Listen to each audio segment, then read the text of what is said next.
Hi, everyone. You are listening to Radio Cherry Bombe, and I'm your host, Kerry Diamond, coming to you from New York City. Today's guests are two of my favorite people, truly, Laura Brown and Kristina O'Neill. You might know them from their incredible runs in the world of magazines.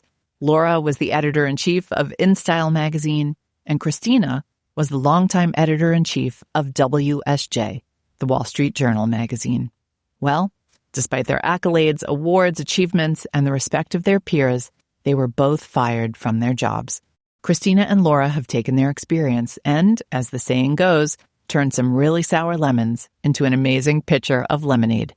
They teamed up to write a book titled All the Cool Girls Get Fired: How to Let Go of Being Let Go and Come Back on Top. The book just dropped last week and features their personal stories, plus interviews with famous folks who have been fired, like Oprah, who knew, and lots of advice on how to deal with being fired. Kristina and Laura have started a long overdue movement and are helping remove the shame around being fired.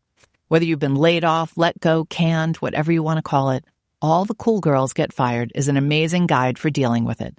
I learned a lot reading it, and I wished I had a book like that earlier in my career. Anyway, Kristina and Laura are great pals of mine and former colleagues, and I couldn't be prouder of them. So go buy their book and stay tuned for my chat with Laura Brown and Kristina O'Neill. Today's show is presented by Square. If you've ever dreamed of opening a restaurant, you know it's not easy. There's the food, of course, but also the logistics, the staff, customers, community, and finding ways to keep it all going. Take Yo Tambien Cantina in San Francisco, founded by Kenzie Benish and Isabella Bertarelli. Kenzie and Isabella didn't go to culinary school. Instead, they had amazing family recipes and a whole lot of heart. What started as a pop-up selling arepas turned into a full-fledged cafe. Then came online pre-orders, a wine club, bottled hot sauce, merch, even socks. Today, they have 9 different revenue streams, and every step of the way, Square has helped them bring their ideas to life. From their website and point-of-sale system to staff management and subscriptions, Square keeps it all running smoothly and in one place. Kenzie says it best. Square helped her get some life back. And if you've got a vision like hers and Isabella's, Square is here for your next big idea, too. Go to square.com/big to see how Square can help you. A little housekeeping. Planning for our Jubilee 2026 conference in New York City is underway. It's taking place on Saturday, April 25th at the Glass House. If you've been to Jubilee in New York before, you know what an incredible day it is. Amazing speakers, food and drink, and community. This year's featured Gloria Steinem, yes, the icon herself, Caroline Chambers, Ozma Khan all the way from London, and 1,000 attendees. Jubilee is one of the biggest gatherings of women in the food and drink space in the U.S., if not the biggest, and we would love to see you there. Visit cherrybombe.com for early bird tickets and more info. If you're an official Bomb Squad member or a Substack subscriber, check your inbox for a special discount. If you're new to Jubilee, check out our Instagram feed for a taste of what Jubilee is all about. Now, let's check in with today's guests. Laura Brown, Kristina O'Neill, welcome to Radio Cherry Bombe. Hey, thanks, Hi, Kerry. Hi, you two. Cherry Bombe. I swore we weren't going to just tell insider stories because that will get boring for everybody really fast. But Laura came up with my Instagram handle so many years ago. I was like, you know what? Somebody took my name. I'm not going to join Instagram. And Laura goes, just call yourself Kerry Bombe. That Laura Brown magic. Okay, where's my fate? It's been years. All right, let's get started because you two have started a movement. I want you to tell our listeners how all this started. And Laura, it started with you. Tell us what happened at InStyle that fateful day. So, well, number one, Kristina and I have been, we've known each other for almost 25 years. We worked together for like 8 years at Harper's Bazaar. I had a long-term friendship and working relationship that, you know, we were kind of ascended at the same sort of level at Harper's Bazaar. And Kristina was hired as editor-in-chief of WSJ magazine a few years before I became editor-in-chief of InStyle. So we're both on this sort of staggered, similar track. And so cut to February 2022, and myself and my whole, what they referred to as the print team of InStyle, were all laid off on Zoom one day because they were closing down the print, as they referred to it, and sort of received the HR script from the HR representative. And sort of that was that. Went off and, one tried to instantly reassure my team and said to them, even at the time, that your value lies in you. It hasn't been taken away by this. Don't give them the power. A lot of things that showed up in this book, actually. That happened in February 2022. And then cut to the end of April 2023. And Kristina was fired from her job. And she's a special, special girl. So it was just her, 14 months after me. And at the time, I was in South Africa on a trip with Red, who I do work with. And I got this text from Kristina, and it said, because I was 7 hours ahead, and she said, getting the boot. Call me. For a minute, I was like, buying some boots? What? No, getting the boot. Call me when you open your eyes. And I was like, oh shit. Okay. Next morning, I texted her back, and she was getting let go from that role and just asking me stuff, because I was like 14 months ahead. I was a bit up the path. I had some sort of flashlight on, I was doing okay. I was doing well. And so it was, a bit like, can I phone a friend, I guess? Can I get some help in this situation? So I was texting her from there. And then I came back from South Africa. And as all, proactive professionals do, we went to a bar. And on the way down to the bar, I just was like, okay. And I texted her and I said, here's what we're doing. We're going to take a picture of ourselves. We're going to look so cute. And we're going to post it on Instagram. And the caption's going to be, all the cool girls get fired, or all the coolest girls get fired, it said at the time. And Kristina, who, is a bit more reserved out of the two of us, but it was at the same time was like, okay.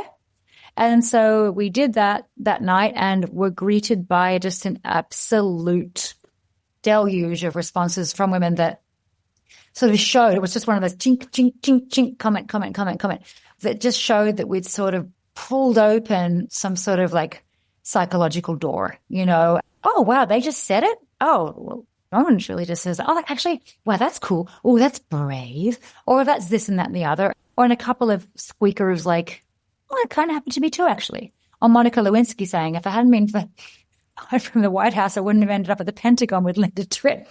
Sometimes it doesn't work out as well as you think. But the next morning, so we're just sitting there and just going to bed, dwelling on it. And Kristina, the next morning, we were both in the place where most powerful decisions are made, the bathroom, texted me and said, this is a book, number one. And then she was savvy enough as well to even notice at the time, 2.5 years ago now, she wrote also like tens of thousands of people are getting laid off all the time now, and they need this. So that was the inception, May 2023. Kristina, how did you know this should be a book so quickly? We're editors, Kerry. Good answer. Listen, the book is everything we wish we had at our fingertips when it happened to us. There's so much information that you don't know you need to know when you get fired. Part of it was just sort of born out of the frustration of not having a single resource where all of the information that, I wanted to know in one place at my fingertips. And so that was the sort of service part, right? There was so much crap I was Googling, you're on these government websites trying to decode, things like trying to understand, unemployment, COBRA, our very complex healthcare system in this beautiful country. And then basic things like, do I need a lawyer? Or shit, I haven't done my resume in a decade. So there was just a lot of stuff that I wanted quick and easy. I found that there was not anything out there that was quick or easy. When you posted that Instagram, like you mentioned, people just don't come out and admit that they were fired. It's sort of like the last wall of shame, right? What is it about you two that collectively you were able to push past that and be like, you know what? We're just going to tell everybody the truth. Self-belief that we knew we were good and we happened to get fired for whatever reason our bosses would ascribe it to. And we don't have the exclusive on that. There are thousands of people, multiple thousands, tens of thousands of people who are good and also get fired. Look at 2025 in this country. There was something about that stubbornness and that desire to, and a bit of ego, bringing ego into it as well, to go, no. Being fired doesn't mean you've screwed up. It doesn't mean you're shitty. It just can happen sometimes. And so there was never any second guessing on it. And I think that that's sort of what we're trying to do with this book as well, is because cut to the chase. Yeah.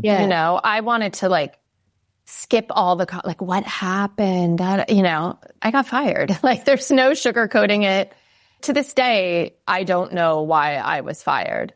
I was told that she wanted to go in a different direction, but she being the new boss. The new boss, yeah. But I think you don't rest easy just being like, oh, I totally understand it. She just wants to go in a different direction. You do sort of, you are out there wondering, like, what? We'll be right back with today's guests. We have a special Bomb Squad shout out for Boss Molly. If you're looking for something bold, delicious, and woman-owned, meet Boss Molly Bourbon. Boss Molly is an award-winning bourbon with an adventurous spirit, and the only brand marrying high-quality craft bourbon with iconic female branding that celebrates women in whiskey. Each bottle is small batch, aged for 4 years in American oak, and perfected with toasted brandy staves for a silky, luxurious finish. Think butterscotch, citrus, vanilla, with a little spice and leather at the end. Basically, it's bourbon with a backstory. Now, just in time for the holidays, Boss Molly is debuting their brand new Amarone cask-finished bourbon, a rich, one-of-a-kind bottle infused with notes of raisin and warm spice, thanks to that gorgeous Italian wine cask finish. It's the perfect host gift, holiday gift, or gift to yourself.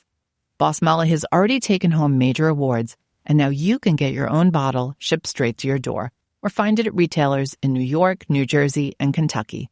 Visit bossmolly.com to learn more and join their mailing list, and check them out on Instagram at Boss Molly Bourbon. And don't forget, always drink responsibly. Have you checked out Cherry Bombe on Substack yet? If not, click the link in our show notes or head to cherrybombe.substack.com and discover what Substack is all about.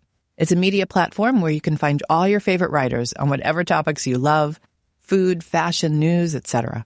On Cherry Bombe Substack, we've got articles from the recent issue of Cherry Bombe magazine, like our Missy Robbins and Nancy Silverton cover stories, great recipes, events news, our Friday newsletter, and more. You can sign up for free or become a monthly or annual paid subscriber, which gets you special perks, like discounts to events including Jubilee. If you love Cherry Bombe, you'll love our Substack. I subscribe to a lot of Substacks and love the platform. Check it out and send me an email or a DM. I would love to know what you think. Anybody who knows Laura knows that Laura is good at getting people to bend to her will, and you can be a little bit more reserved. You were fine with putting it out there publicly? I was totally fine with it because when I was being fired, they did give me an opportunity that I think if I was a different type of person, some people take this opportunity, which is I wasn't marched out of the building the day it happened. I was given a little bit of time. I think it ended up being about 6 weeks, where I probably could have gathered my things up, gone back to my desk, acted like nothing happened, and 3 weeks later have announced in the middle of June, I'm going to be stepping down to go do what? I don't know, because there was clearly nothing else. I do think, and whether this is to their credit or to mine, I don't know, but there was an opening that if I wanted to take it, I could have created an alternative narrative than the one that we ended up stepping into. And instead, in the moment, I said, nope, we're going to tell my team tomorrow that you're firing me. I will let you know if I'm going to stay until the date that you're offering once I can go and sort of regroup and decide if that works for me. Because I know it works for you, but I want to make sure it works for me. I just couldn't square what I would say to people. This was my dream job. And I couldn't figure out a version. Jobs don't fall from the sky. Like, there was no version of something better or more interesting or more exciting landing on their timeline. And so I just sort of figured out, literally, Kerry, it was so black and white to me. I was like, nope, you're firing me. That's on you. You guys are going to go and tell everyone. And I want a press release. I want these people quoted in it. Like, I was very clear about how I wanted the communication to roll out. I'm amazed you had the presence of mind. I've had a few layoffs and things that maybe were firings. I don't know if I quit or I was fired. But I remember being at Yahoo when they laid us all off en masse, I think maybe a few hundred of us, and they brought the editors-in-chief into a conference room, and no one knew what was going on. And they told us that they were closing everything. This whole thing was over. And I looked around the room and I could tell that no one knew what the HR people were telling us. And I said, what time do we have to be out of the building? And they said 3:00. And people burst into tears. Oh. Yeah. And that you had the presence of mind to be like, I'm not accepting this narrative. I'm going to take control of this really is remarkable and says a lot about you, Kristina. Thanks. I mean, it's such a shock. And I think that, we talk a lot about shock as armor. And I do think, I was clearly in shock, but I do think it just gave me a little, it sort of forced me into saying, whoa, whoa, whoa, whoa, whoa. Like, I know I can't, there's not a version where you fight to stay in the job. I was going to remove myself from the situation with as much, dignity and decorum that I could muster. And in order to move on, I knew I had to be honest about what was happening. Laura, you weren't given the luxury of time, right? They were just pulling the plug immediately. And I probably wouldn't have taken it, honestly. I mean, it was different because, like, remember I was sort of thinking of doing my own thing. And both of our situations were wildly different. I'd also worked for 3 different owners during that time. And I was kind of a bit, remember that old Instagram, she has had it? I was a bit like that. No, we were done by the end of the day. It was like, and we were all was your email turned off while you were in the meeting? No, it was turned off. Your email was shut down in the middle of them telling you? No, at the end of the day. Wow. Group text, like, how do you download contacts? How do you do that? Yeah, no, we were just sort of done and dusted then and there. Yeah, one, there was no option to extend it. I mean, look, hindsight's 2020. I don't think I would have taken it. Who knows? But also, we weren't like working in an office. I was working from home. It was a lot of that routine that some people, that is even more traumatic that you lose. I didn't sort of have, because I got fired if you move 1 meter around this table. I got fired there. One difference, though, is your entire team was fired. My entire team. Having been one of your columnists, I knew how much you loved your team and still do to this day. I mean, half of them, were at your book event the other day. And so that you had that pressure on you, that it wasn't just you were talking about dozens of people. How did you handle that? It was like 35 people. And I think that the first thing I did was go as statesman-like as I possibly could, which was just like, okay, everyone, after we got the verbiage and the HR language and the da-da-da-da, I just was like, everyone, let's get back on this link in like 5 minutes. So everybody got back on. And then I started into this sort of speech that is very much the spine of the book, which is like, the value lies in you. They didn't take it from you. They don't control you. Everything you've learned is yours. You can take it somewhere else. Like, it was just like, the whole mission of this book is reminding women of that, or whomever of that. Don't give your value away. You know what I mean? So if you give your value away, you're even more thrown when this shitty thing happens to you, So I was just very dead set on reminding, and especially like the babies. I had a lot of babies on my team who, it was kind of their first job or whatever. And you're like, what do you mean? And it was a great job. It was like, to have your first job be so fun. And it was like, and then to lose that is so shocking. And then you're like, oh, and it's not always going to be like this, is it? Just trying to build them up for, to stand as tall as they could. This sort of stubbornness. I was stubborn about my skills and that they were valuable. And I was stubborn about that on behalf of my team too. Well, I have to congratulate you too, because I really think this is the last taboo, and you are really helping smash it. When I put something on my Instagram about your book a few months ago when The Galleys came out, and got tons of comments, but got an equal number of DMs of women saying that they weren't ready to go public yet, but that they were so happy that this book existed and they couldn't wait to read it. What are you hearing? You must be getting an avalanche of responses from women.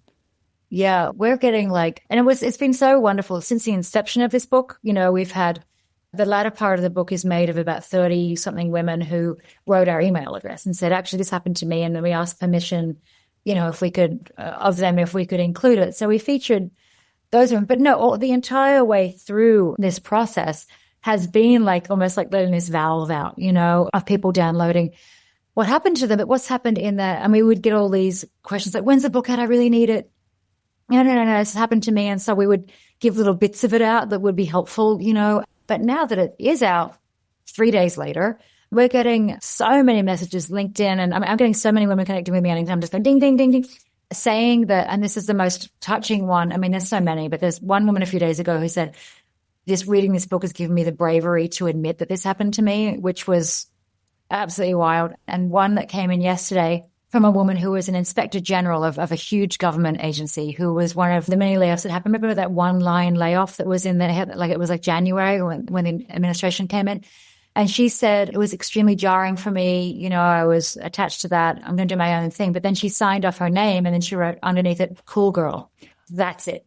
That is subverting this entire bullshit paradigm of bringing the shame onto yourself when it's not yours and there's nothing to be ashamed about and no one cares, you know, and then flipping it and going, oh yeah, I'm not alone. I'm part of innumerable women and men.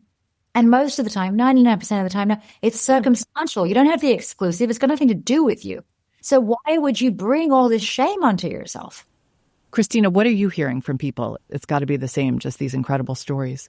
Yeah, lots of, DMs, a lot of gratitude for us. I think, like Laura said, sort of opening that psychological, door. It has been really reassuring. One of the lovely things I heard from a woman last night was that actually her stepdaughter had been fired the day after we came out. And she had the book already. And so she said it was such a gift to just be able to hand this to her. Yeah. And her stepdaughter burst, into tears and was like, oh my God, I'm not, I'm now part of this club. If this can be a shortcut, a really kind of quick and easy way to cut through the bullshit and just get people on their way and take all of the complicated things that come at a time when you're already so vulnerable out of the equation, then I think this is why it's here. This is why we did it. I was reading the book. I was struck by how it's still so raw for a lot of these women. Things that happened to them decades ago. And take someone like Oprah, one of the most famous women in the world. Do you think you know Oprah's entire story? She poured her heart out to you about something she's never really even talked about. Tell us about the Oprah. Well, also, you guys got to hang out with Oprah. We'll talk about that too. But first, tell us what happened to Oprah. It's funny, what we realized is that everyone has this sort of photographic memory of a fight. It's like this muscle memory, and they could tell, Oprah could tell down to the drink that the guy who was firing her was drinking. And Oprah was 22 years old. She was a news anchor in Baltimore. And she sort of, number one, entered into a boys club, older man's boys club. There was all this racist overtones. And she got canned from the news anchor position and sort of thoroughly demoted to doing the cut-ins, which is like 5 minutes here, 5 minutes there, or like ambulance chasing or doing that kind of stuff. And it was absolutely miserable. And after she got fired, and this is what's so crazy, you can see this scene. I actually saw Gayle King the other day, and she gets down from the office and she's like, and she's working with Gayle in 1977. She's like, Gayle, meet me in the bathroom. And we're like, what happened in the bathroom? And she's just going through all these motions. And then what happened, she sort of did this sort of crappy job for about a year. And I think a new manager came in, or a new programmer, and said, oh, we're starting a talk show. Would you be interested? And then, she sort of says, the minute I sat down and I was talking to the Carvel ice cream guy and the whatever it is, I knew it was my calling. But she was absolutely humiliated. She had been welcomed into this job with a whole lot of fanfare. And then a lot of marketing around Baltimore. They had put posters of her everywhere. It's very public. And her father at the time, I think she said, was working 2 or 3 jobs. One of them was a janitorial role at Vanderbilt University. And she identified that having to tell her dad what had happened was the part that she just couldn't overcome. That for her was the hard conversation that she just couldn't have because she was so embarrassed. And it was the first time she felt like she been good at what she did. I think, Kerry, you identified one of the things that I think really struck me in all of our conversations was just that total recall that all these women had. And you really want to believe that time and distance from it, heals all. And I was really surprised by every single woman who we spoke to could bring us back to that room on that day, however many years later and however much success they've had. And I think on some level, I found that really reassuring because when we started this book, it was, I literally still was at WSJ when turned the proposal in to our agent. So that's how quickly we moved on this. So to say that things were still a little raw, it's like an understatement. It was like therapy talking to these women for me. And, and everyone's firing was so varied. I think that was also really important to us was to include very sort of like traditional corporate firings. Like I think I had a pretty traditional corporate firing. I got fired. Here's your paperwork. Here's your, package. Off you go. But we included women like Angela and Margarita Missoni who, brought investors on, who pushed them out of the company that their last name is on. An agent who gets fired by clients all the time, not the company that actually pays the W-2, but the clients. Like, then talking to actresses, I think we're all kind of like, oh, it's our industry, everything's morphing, everything's changing. When you're an actor and you're fired, they are firing you. There's no when they say they want to go in a different direction, it literally means we don't want you in that direction. Right. You can't say media is in free fall. Yeah. I mean, that story was so amazing. Lisa Kudrow's. Yeah. Because talk about, I don't know, a blessing in disguise to have been fired from Frasier, which none of us can even imagine her having been on, to then have Friends be the thing that happens because you got fired from Frasier. Unbelievable. And also just shows you, I think Lisa really talked so plainly about the time after she got fired. She really had nothing going on. She walked every day to get a chocolate croissant, I think it was, at, the nearby pastry shop. She said she did a lot of walking. She said it helped lighten her up, both that rhythm and get that routine. Had she not had the courage to go and audition for Friends, to be in the room with the guy who fired her from the last show she was on, I mean, it just shows you how much courage she had and how hungry she was to create an opportunity, what came next. I want to talk about some practical things from the book, but before we do that, like I said, you got to hang out with Oprah at her home and her gigantic backyard, which looked like a national park. It was so big. And somehow you three were all in matching clothing. What was going on that day? This is important. And I think I'm going to do this whenever we socialize together going forward, Kerry. She very kindly offers to match what the guest is wearing. Oh, she does? Yeah. So were you and Kristina matching on purpose? No, I mean, we're always kind of a piece. Kristina will often wear more black than me or whatever. But no, we were like, okay, I'll wear this and I'll wear this. And then you send her a picture of it, and then she matches. So she matched me so crazily, not like deliberately, but both had sort of the same trousers on. And we were like, Team Navy. Like, it's really considerate. It's very novel. And just like, that's sort of.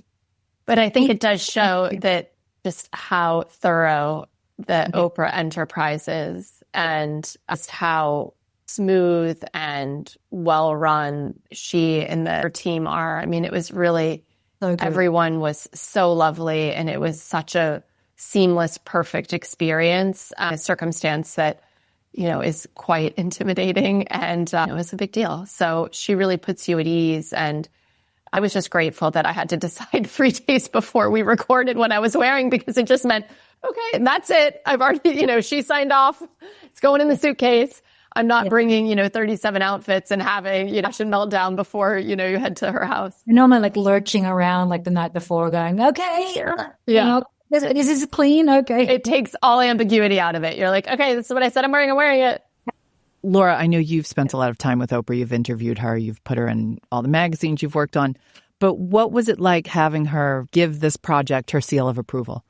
Yeah, it's funny. And now I'm thinking about Oprah's obviously peerless, but you feel like a peer. I know I feel like I'm contradicting myself, but she's obviously inherently brilliant at what she does, but she's very smooth. And we knew because we'd sort of had this conversation with her about how this affected her. So we sort of burrowed into that headspace already. So I didn't feel intimidated because she's there, because she's interested, and she throws herself behind it. And she enlists other women, in the segment as well to discuss it. And she again openly discussed what happened with her. And then when she gets behind it and they release it, they get behind it to the tune of like 12 social posts. Like, it's the most extraordinary vote of support that you can have. So it's like sort of knowing that takes away a lot of the nerves, because it's like we wrote something that has value and that she saw the value in. So we were just so happy to be there to talk about it. And as 3 women, and again, vastly different spheres we live in, but 3 women who'd, been through it. Kristina, tell us about the gift you brought and what that saying was and what that has to do with everything we're talking about. Oprah is obviously brilliant at boiling things down in a single sentence, complicated and disruptive as getting fired into a single sentence. And what she said in the book when we interviewed her was, the setback is a setup. And so that for us kind of became, literally it's the quote on the back of the book, because that is it. That, if everyone comes through something like this and can acknowledge that it is the thing that, unlocks whatever comes next and hopefully, something, brilliant and even better. But what we brought to Oprah that day was a lingua franca sweater that we had embroidered with that quote on a Navy sweater, which felt appropriate since we were all Team Navy that day. And, she was, very grateful and, held it up on, when we were filming some stuff for social. That's such an important statement to have in your head. I mean, it certainly does feel like a setback in the moment, but you all have to know that it really ultimately is not. Let's talk about some practical things. The book is filled with so much, even the interviews are filled with so much practical information about how each person handled the situation. I want to divide it into pre, during, and post because it really is 3 different phases. It's not just being brought into HR, lured there under false circumstances, and then told that you no longer have a job. But it's how to prepare for it maybe happening one day. It's how to act when it's happening.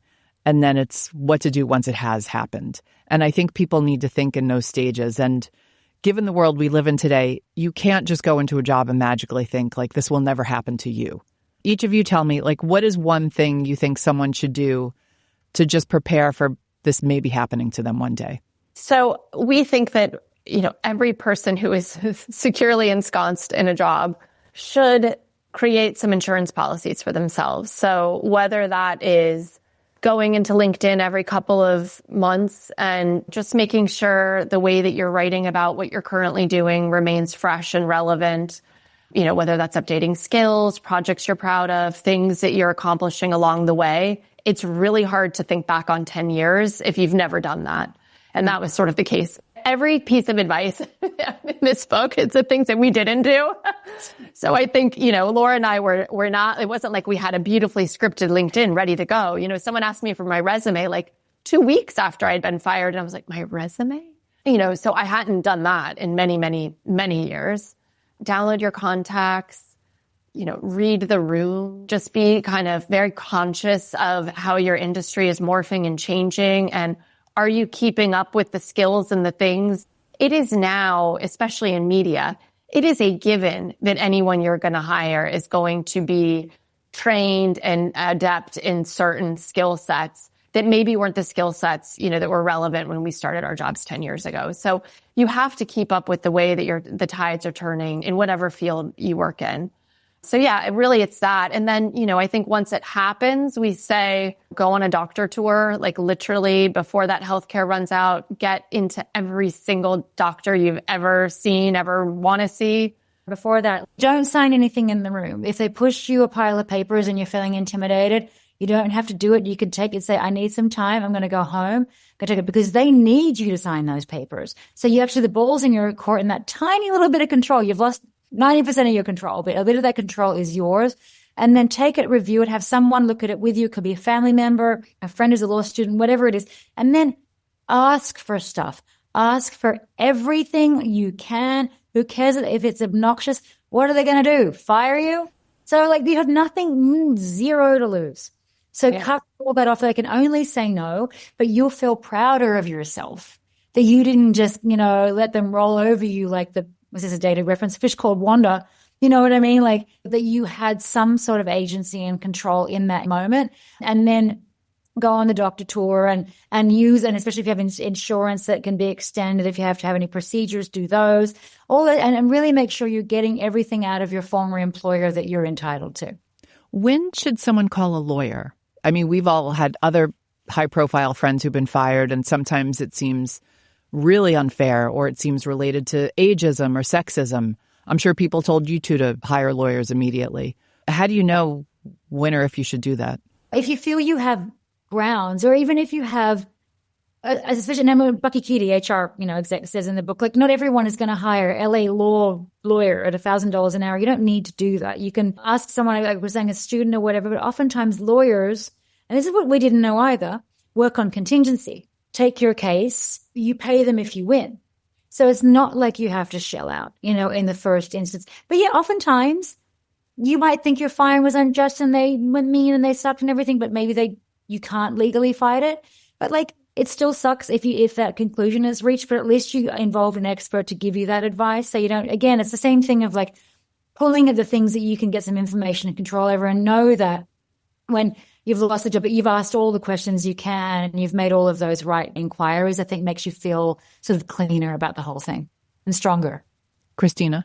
Yeah, I agree. I also think if you work in a place where, if it's not a small workplace and there has been several rounds of this, or, I do think a lawyer can bring some heft to your individual case and can kind of advocate for you in a way that, you sort of like fighting with the HR guys, the last thing you want to do is be negotiating your own terms of your exit. And I just felt like, great, over to you guys, work it out and, let me know. Then you can kind of rant to them about all the things that you want and they advocate on your behalf, and go in high. Like Laura said, ask for everything. What can they do?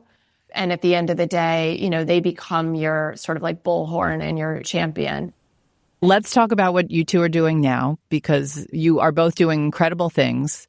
Laura? I work on all different projects, but I have two big babies. One is, this book, which we've been very dedicated to over the last 2.5 years, but especially in the last year, finishing it and getting it out there in the world, and making, one, ensuring that it does well, and two, seeing how we might build a platform on the back of that and pushing into that next year, and really giving that real focus and diligence, which has been really edifying to be able to do that actually, and not just like, for our editor jobs, and I'm just running around trying to placate everyone and be everywhere in this all. And like, it's nice just to kind of be able to sit with something.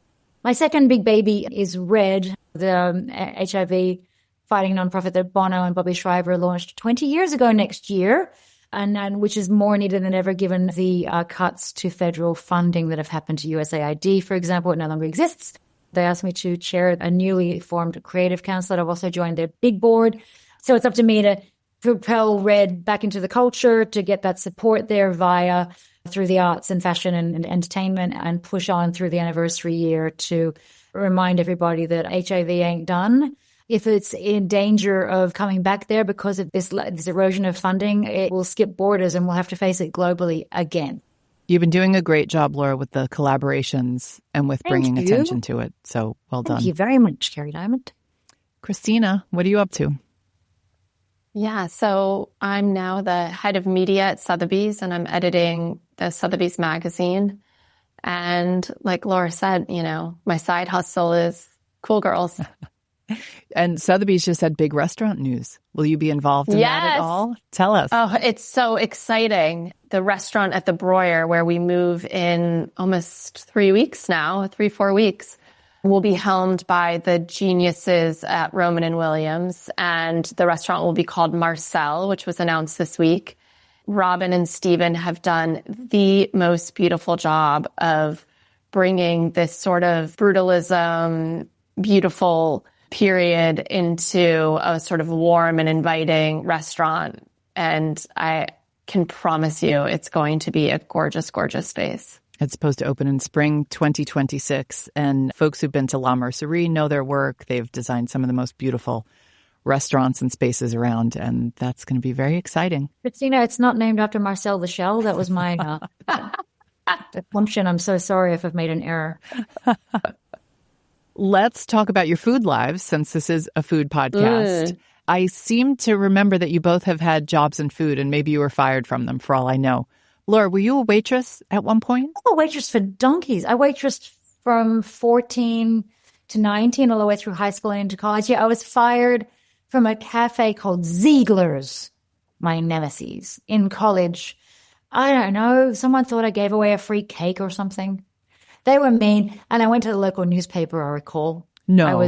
Yes, and that was it. It was a country town scandal, but that was I was about. What was the country town? Bathurst, New South Wales. And I was a bit like Norma Ray, but I was like baby Norma Ray. I didn't know anything. That was not my final waitressing job. Yeah, I waitressed all the way until I was like 19 years old. Everyone should waitress. Were you a good waitress? Oh, fantastic. I'm not surprised. Yeah. Do you guys work for tips in Australia? Do you have a tip culture? I thought you were going to say now. Yeah.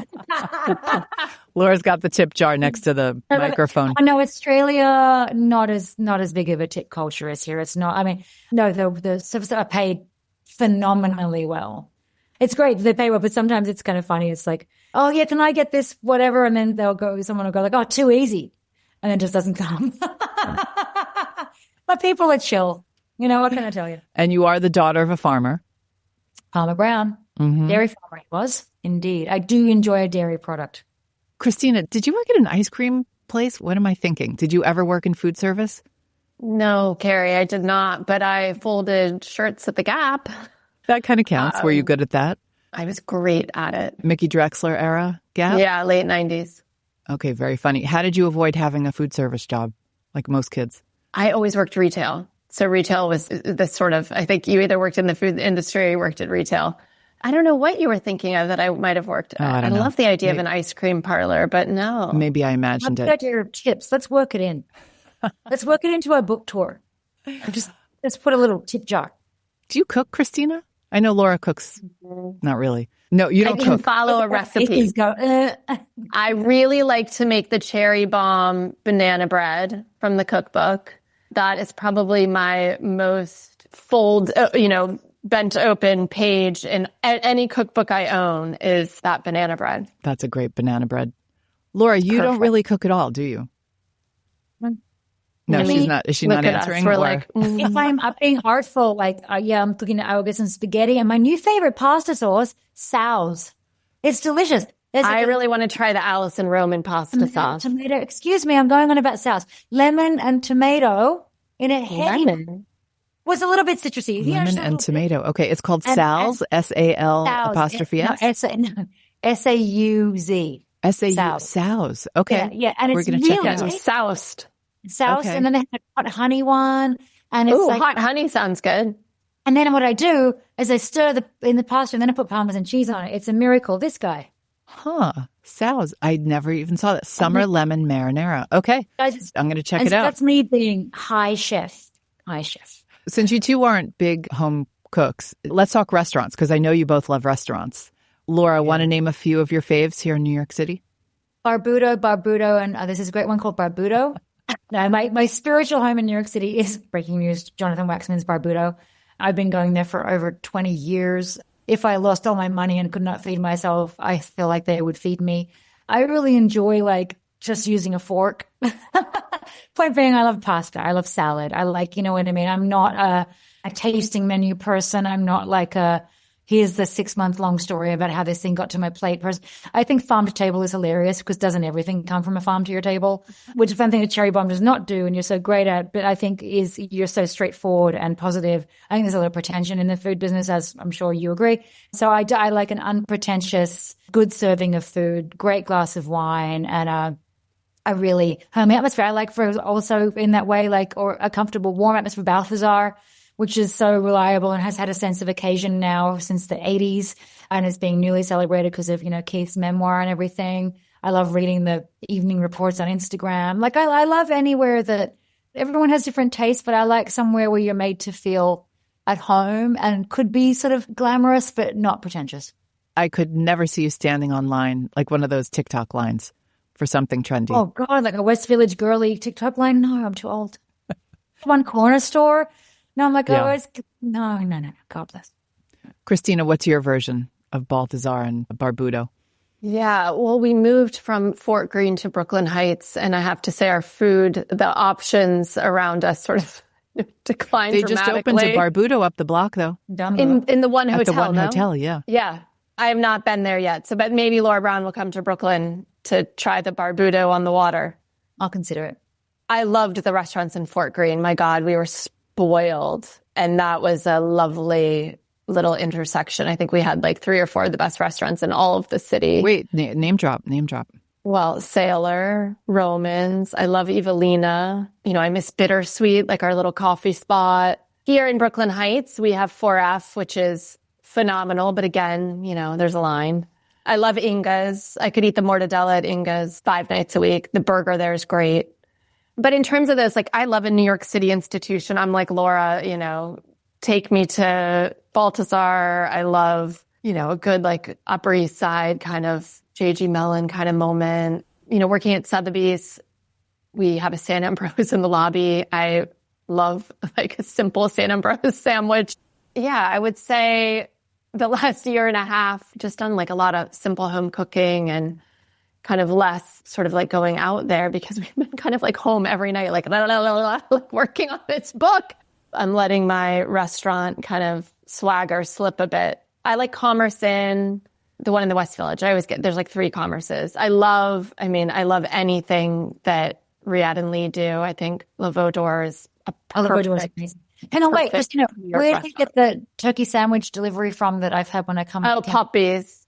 Poppy's. Poppy's is great. I know I'm a turkey sandwich. But what's fun about going on book tour is that like we are going to be in these other cities for like a hot second. Laura's already, today I'm like asking my foodie friends, like, where should we eat in Dallas? And it's like Tex-Mex or bust. So we've got like the 3 Tex-Mex restaurants. We're going to Minetta tomorrow night in DC, which will be fun because we've heard so much about that from, the sort of resurgence of Keith in DC, which is cool. I love going to LA and eating out in LA. I love the food scene in LA. So it'll be fun to use the book tour as an excuse to kind of pop up in other places. Tell us about the book tour. Where will people be able to see you on the road? So after Monday, we will be in Los Angeles for a hot second, and we're having a lovely party there with Tory Burch, which is very kind and gorgeous. But after that, we're going to public-facing stuff. We're going to Godmother's in Montecito on the 25th. Then we go to SF and straight to Palo Alto for an event, then back to SF. We're doing something with Benefit Cosmetics. And then we're doing something at the St. Regis Hotel, which I think is on the 28th. It's all on our Instagram. And then we come back, we do the Pact Center, Paramount Arts Center here at the 1st of November. That will be fun. It'll be so great. Icons of culture. Yeah, that's us. Ha ha! And they're icons of culture and us. Anyway, and then we go to Dallas on the 5th, I think, of November. Then we go back to LA on the 6th to do a Chief event. And then we come back and then we do a couple events in New York. And then we go to London for about 5-6 days. And we do something called the Trouble Club and a bunch of press there. Then we go to Business Fashion Voices for 2 days. Then we do some more stuff in London. Then we come back and then we have a few more things early December in Palm Beach and a couple more events in New York. So, but I mean, the blessing of it, it's all one. It's the blessing of it. This tour exists, number one. But the blessing, double blessing is we sort of get to boomerang in and out in between. So we're not just on some like crazy ass long haul because we would go crazy ass. What are you doing to train for this marathon? I'm a bit off the sauce, actually, but that's just like what probably also needs hormones, which are just being disastrous. But like, I'm trying to not that much, but I'm just reintroducing myself. You know what I've been making? Just like a sparkling water, like a Perrier, something with just some roses lime, or we have a really great lime cordial from Australia and some ice. And I'm actually really like it. And it feels like it hits that sort of same taste zone as a glass of wine does. And so I've having like wine like once a week, but I'm not really missing it at the moment. I'm sure I will soon. But we're Pellegrino girls, so try it with some Pellegrino. I'll try with some. You know what I would love? I'm going to take a Pellegrino out of the fridge, and I'm going to put lime in it and ice, and there's no better sparkling water than Pellegrino. You tell them. Kristina, how about you? How are you getting ready for this marathon? Trying to sleep when I can. I think that's been we've been really kind of burning it at both ends, like up early on emails and up late. So yeah, sleep and, trying to sort of see my family and have a few laughs along the way. It was really nice. My parents were here last week for the 2 New York events that we did at the 92nd Street Y and our book party, which was just nice to have my mom and dad who are so generous and, want to take care of me. At my old age, that's a luxury. That was really nice. And, tomorrow we go down to Vital Voices in DC, which is going to be great. And we get to spend 24 hours and sleep at my parents' house, which will, again, just it's moments like that. I think that's the real thing. And, from the minute we got fired until now, like my family has been kind of just so amazing and proposal on their couch. And there for us. Yeah, exactly. The proposal was banged out at my dad's 70th birthday party. We were down for Memorial Day, and Laura and I just literally sat on the sofa for like 3 days in a row of like these 6-8 hour chunks where, my dad's like passing us a pitcher of margaritas and we're like, yes, like da da da da. But yeah, so my family's been like great supporters. So it's nice that, they've been able to sort of like pop up in the tour as well. Well, you two have started a movement, so protect yourselves because we need you both. And I know everyone is cheering for you for the book tour and excited to see where you take this because you've really tapped into something. So thank you both and congratulations. Thank you. You're the best. That's it for today's show. Thank you to Laura and Kristina. Make sure to pick up a copy of All the Cool Girls Get Fired at your local bookstore and visit All the Cool Girls Get Fired on Instagram to learn more about their book tour. Our theme song is by the band Tra La La. Special thanks to CityVox Studios in New York City. Our producers are Catherine Baker and Jenna Sadu. Our editorial assistant is Bridget Pittman. And our head of partnerships is Rachel Close. Thanks for listening, everybody. You're the bomb.